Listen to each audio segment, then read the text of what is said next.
So, as everyone was talking about this big, huge show like NAA itself, I believe even though I've never been to part of this show, I would be very glad or honored to be part of this in the future, maybe one time in the future. I would say there's can be a lot of meetings, a lot of discussions between all different teams, like video, audio, everyone, LED, everyone will be together. So even just for the video part, I think there's a lot of discussions and meetings, collaborations between M2 and Pixel teams together, right?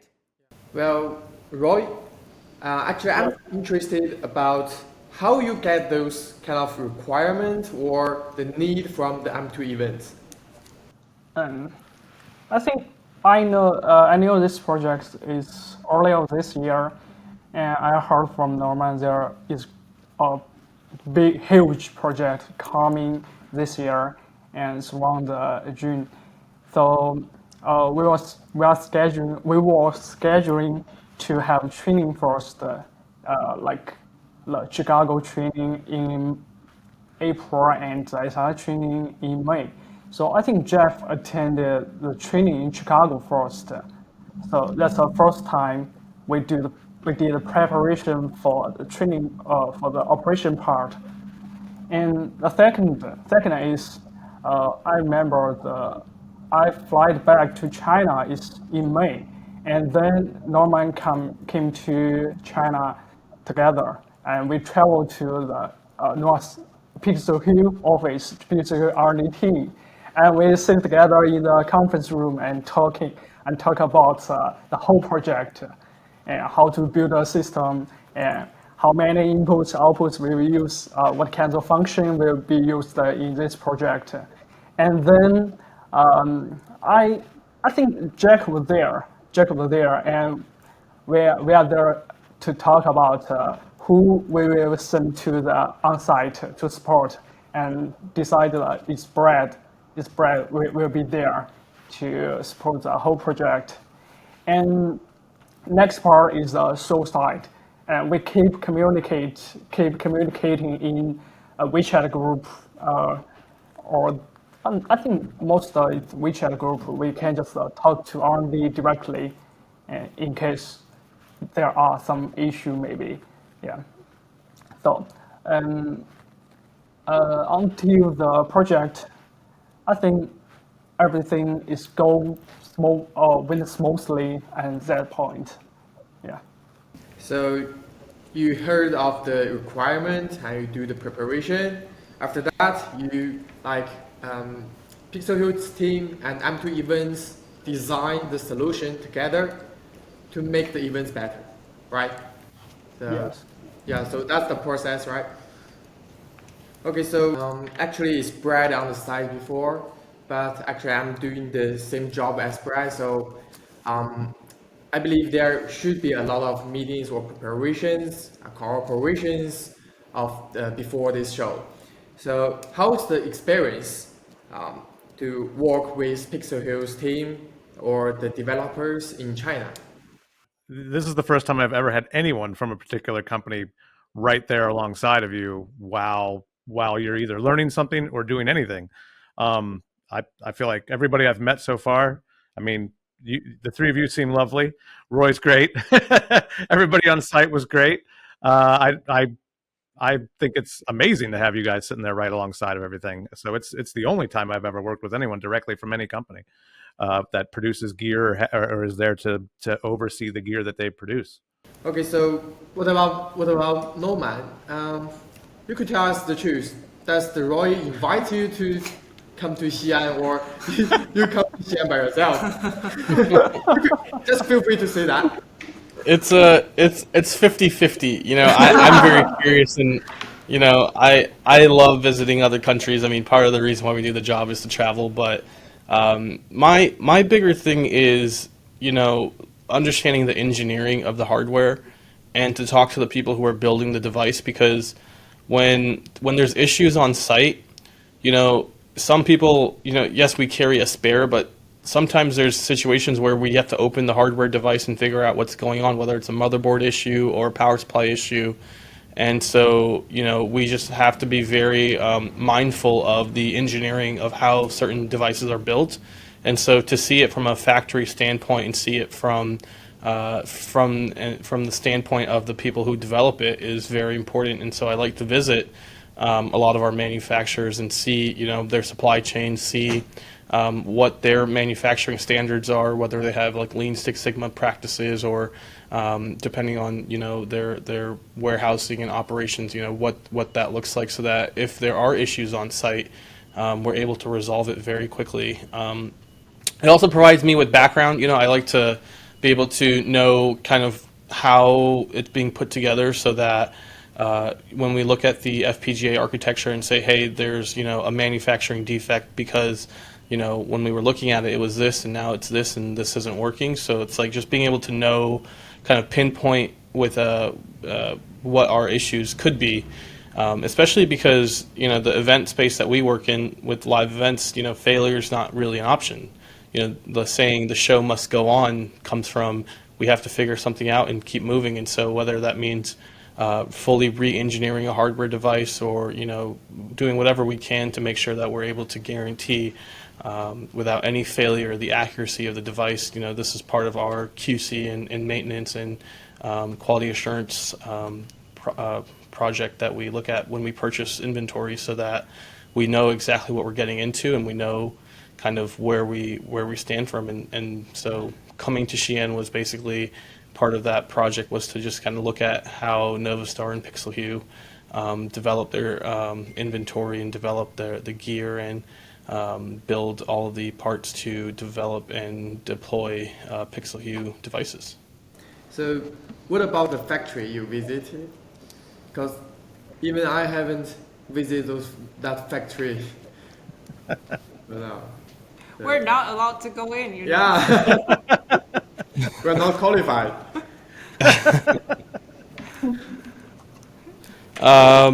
What's your secret, Naman? I guess I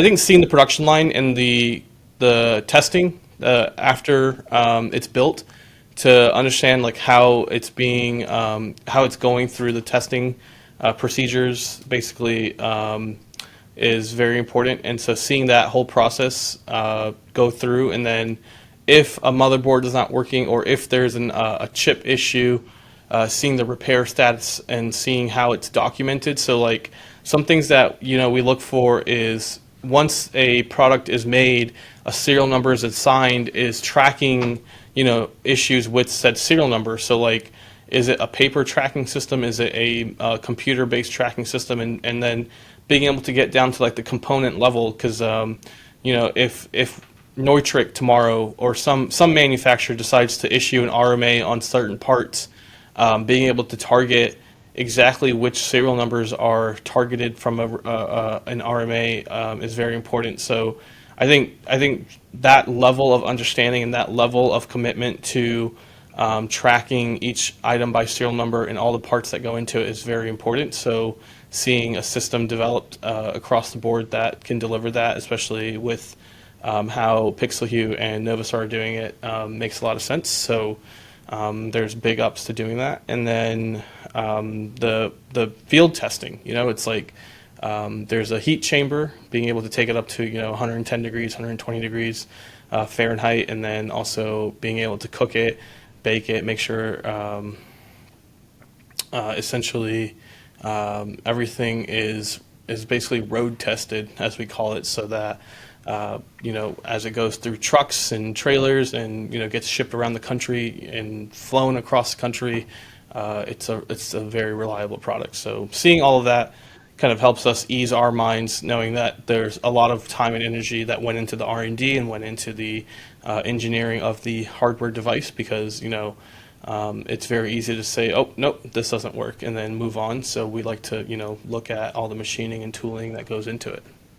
Yeah, thank you, Norman, for sharing all of this to us. Because, like you mentioned, failure is not an option, especially in the live events, right? So for Pixel, from us providing the products to you guys, we're also very careful and we're hoping to give you the best experience about the products and also the service, And this service will be including like from Roy as a sales representative also, and also from Alan as the solution engineer, from pre-sales to after sales, and also of course the product manager itself as part of the R&D.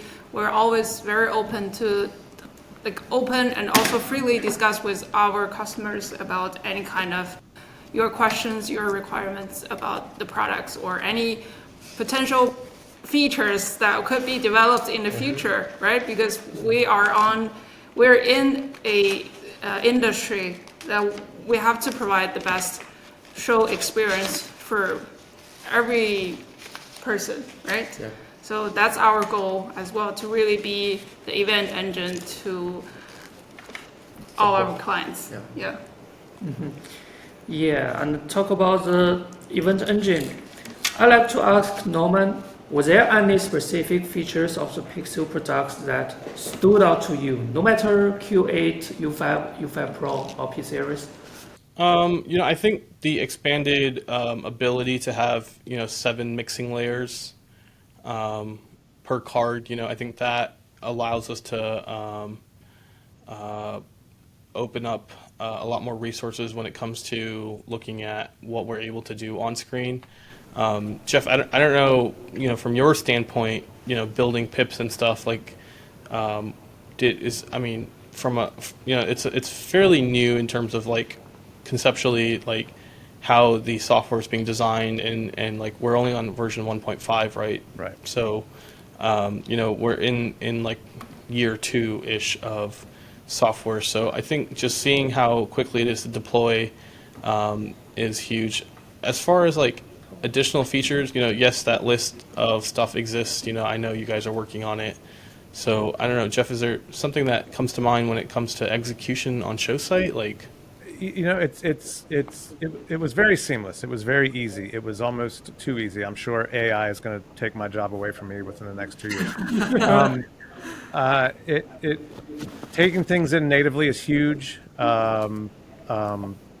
Most of the hiccups, like I said, were just in speed of things, recalling presets faster, recalling some things a little bit faster. But other than that, everything was robust. Everything worked as it should. The human brain just works a little bit faster sometimes when it comes to thinking about what you want where and pushing a button and waiting for it to happen. But it was very seamless. Like I said, it's almost too easy. It makes the job easy, and it's just somebody else is going to come along. And now that I know I'm so much older than everyone else, I'm sure another young kid's going to come in and do this, no problem in the future. So Jeff, you mentioned that the software is really easy. So how long does it take for you to learn this software? I spent an afternoon in Chicago. I spent an afternoon in Atlanta, and then I showed up in Philadelphia. So I have it. I have, like we said, a lot of years of doing things like this. So there were things that were similar to other products that made me catch on really quick, and I'm sure that's intentional. There's a flow of operations that people get used to or that they want to see. But it was easy. I really like the simulator. I feel like the simulator that you can work and create a show and build a show away from the actual box is works really well. But yeah, it didn't take much time at all. Honestly, it was like I said, a couple afternoons, and then sat down and away we went. So I feel like the learning curve is very small when it comes to the software.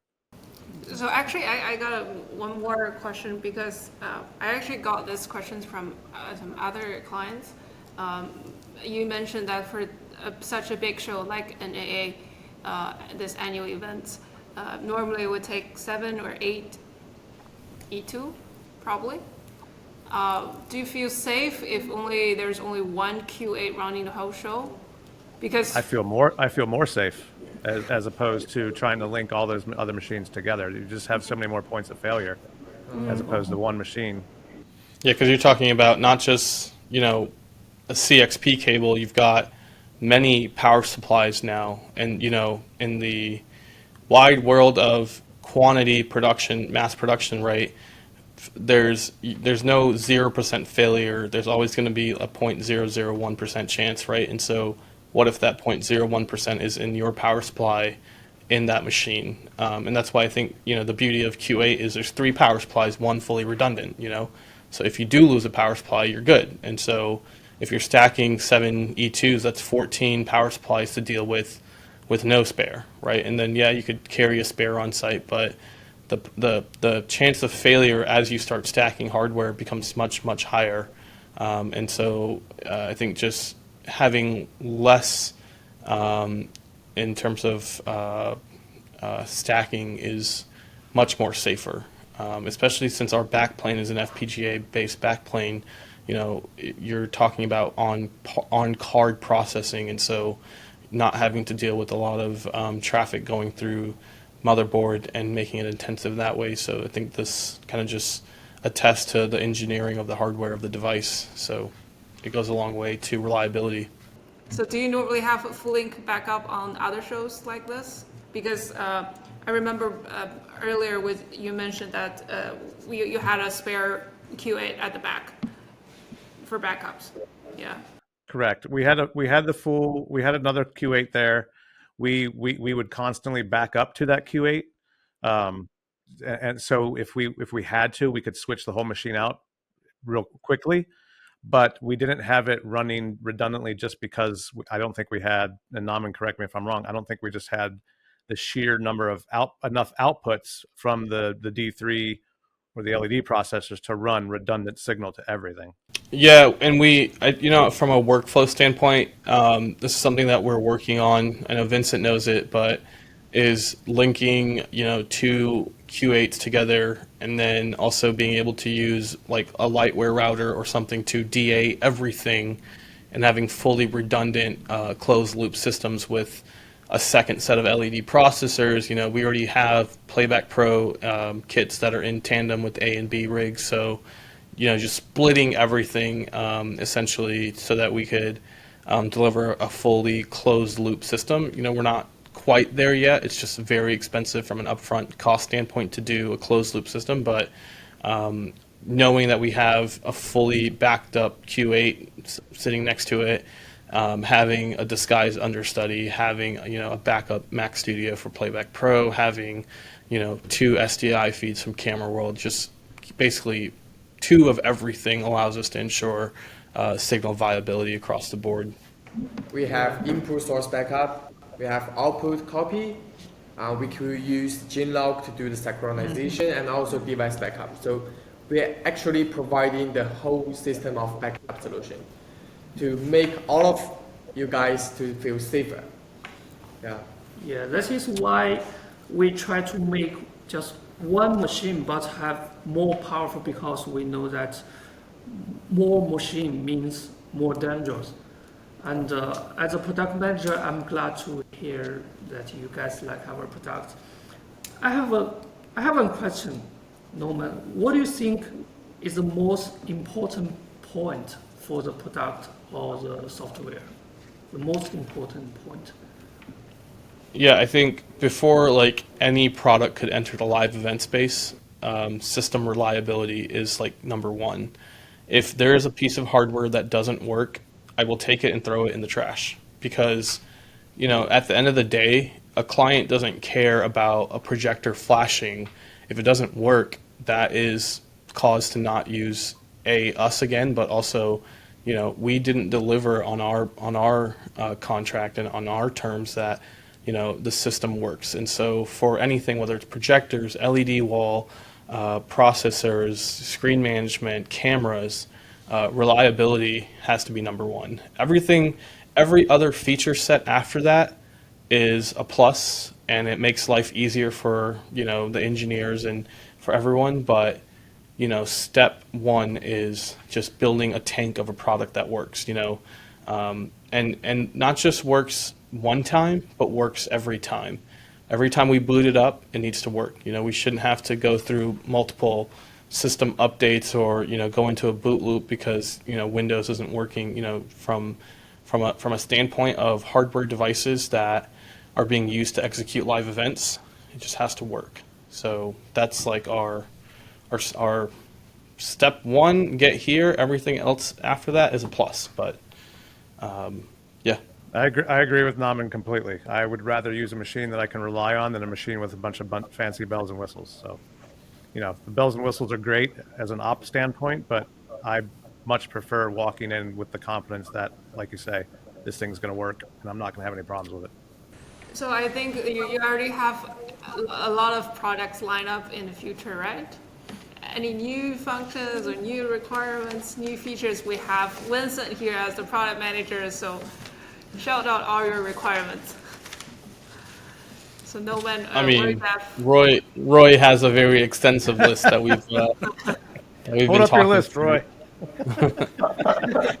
we're it's not that we're demanding, it's that I feel like we developed a product and pushed it to market, but it was in beta version, and so now it's like, okay, we're on version 1.5, but like things that I find interesting is like, we put the Dante chip in there, but we don't have support for Dante right now, right? It's like it's there, but it's not there. So I think getting the system to 100% of what we offered, like we added CXP slots, but the CXP slots don't do anything, right? So building additional hardware devices for the CXP slots, or being able to actually have an expansion of a Q8 so you can add another 200 gigs of inputs and outputs, whether it's like another P20 or linking to a smaller Q8 type device, because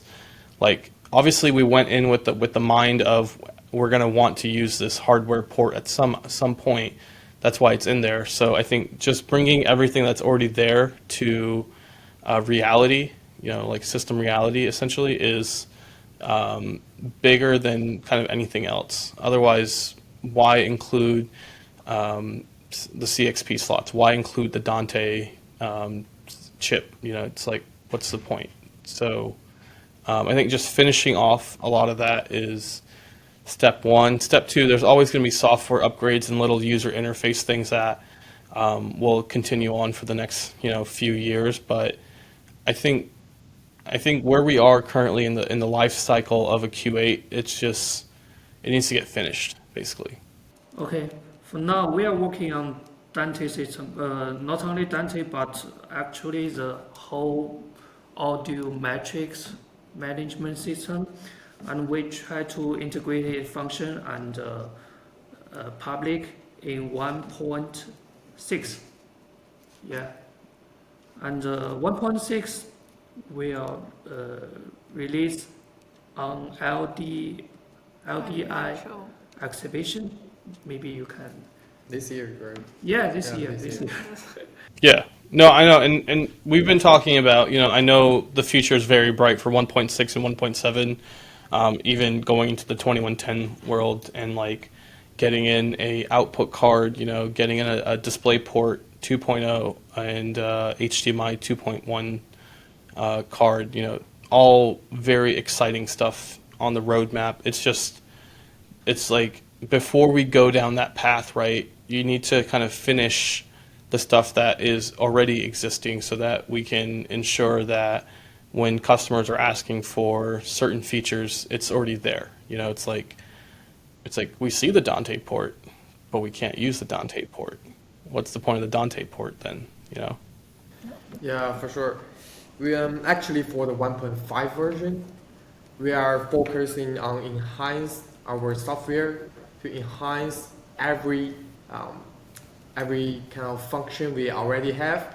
So that's we are going to do in the 1.5 version. And after 1.5 version, after this kind of enhancement, we will do the Dante or other new features. So Link. yeah, like Link, ST20. yeah, and ST21 output card or something, like in the 1.6 version or later. For the upcoming 1.5 version, we will focus on the experience or the enhancement of our software. Yeah, Yeah. software performance. Yeah. So I think Pixel, not only the brand, but also, of course, the products were new. As I mentioned earlier, we're very new to the market. However, so we start this brand release series. We founded in 2018. Yeah. And along this way, and even before we actually found this company, we have done a lot of research and development because on this industry, like a lot of research on the market about like how the products should be. So we have a lot of research and also planning for what type of products or what type of switchers or consoles that we're planning to make. So however, as we are new to this market, we're making every step very steady. So we have been separate all of the functions because for the video, in the video world, a lot of functions is very, very complex. So we're developing, separating different features and functions into different groups. And then I think every 2 months or 3 months, I think, every 3 months we'll be publishing a new version that for you guys, for our clients, you will be experienced like every 3 months will be exciting. Okay, so we have discussed about how the shows will be collaborated between Pixel teams and also M2 event and also Jeff as well. So any new future collaborations from M2? Any suggestions? Also, any plans from Roy? Yeah, Roy, what are your plans? Enlighten us. Actually, I want to share some. Maybe it's good news to the local customer because why one customer won't buy the Pixelhue? Not only its products is good enough, but also the service after service is quite important for local customers. So we will now we have the Las Vegas office and we are going to open Orlando office so we can cover all United States from the east part to west part. And in future, maybe we also have the cooperation with M2 for repairing location here. And last part is training. The Pixelhue is going to officially release the training course to the market. So I think that will be a great opportunity to this AV industry, and more and more people will get involved. So that's good news I want to share here. I thought you were just going to travel the world solo, Roy, and train everyone individually. Yeah. And there's another good news is about our training system. Also, we could call it the certification system. Will be released like in 1 or 2 months. So after that, we will have a kind of official training system. So we could continue cooperation to do the training and also for the project. Yeah. Are you telling me this thing isn't official anymore? No, we have to pass They're the test. building a you know? platform. Yeah. No, but you know. Jeff, I think delivering a show allows you to keep that certificate. All right, I'll keep it up. Pat on the back. Good job. But also, as Now do it again. The Pixel official training will be released in, I think, 1.5 months. For Jeff, as the question you were asking, because we do host a little bit of trainings in the US with M2 Events Group before. So all the engineers, all the operators, you can all come back to us. And if you pass the test, we have a very, very, I would say, a very beautiful souvenir for operators, whoever passed the test. What kind of souvenir? I would tell you that. I want that. Anyway. Well, same. You have to pass the test. Oh, okay. I get to go through the warehouse. Yeah, because we're, like Roy just mentioned, not only providing the best products, the most robust products, we're also providing the service. We have to make sure that everyone really understand how our products been developed, how our softwares, how's the logic, like how to, like you have to really understand the logic so that you can better understand the products and be used in the show.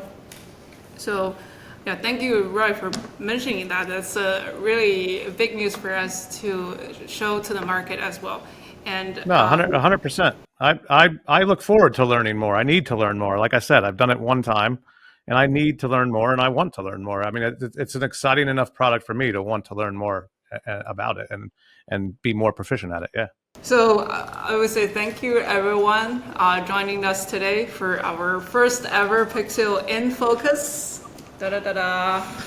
Pixel show and the YouTube series, and it's our honor to have Jeff and also Noman from M2 Events Group to be in the show. And thank you, everyone. We have Alan, Vincent, and also shout out to Jane and Bill. Sometimes they pop ups, but you wouldn't see. And also we have 2 other colleagues who are helping us with the cameras. I know we discussed a lot of topics like how we cooperate together for the NAA shows, like such a huge shows, and also your feedbacks, how you've been used the products on the shows. So we're really thank you for giving us and also giving Pixel also the products itself as a big opportunity for us to be part of this huge show. Really, it's our honor. Thank you guys. Thank you so much. So I think that's a wrap up for the first episode. Yeah.